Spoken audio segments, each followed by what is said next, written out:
So what are we doing right now, Willow? So right now we are about to walk through the costume shop. Should I be talking to the camera? Go ahead. So, Willow Foley. Yes. What makes you an artist? I mean, I'm an artist because I make art, right?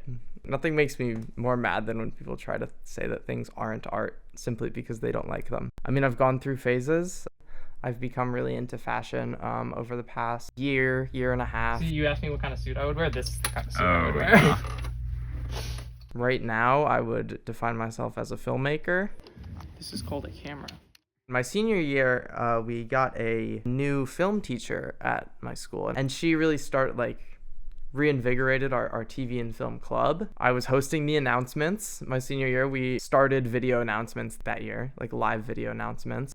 I was the only senior who was reading them, and I was the one like on screen, seen every morning. People started talking to me about it and, congratulating me and saying, hey, good job. And I think it was kind of like a wake-up call that there's a lot more out there for me that I would enjoy and want to do. I think a lot of the best art is made when people are allowed to kind of just express their feelings without any expectation or desire of what that thing is going to become other than their own artistic vision.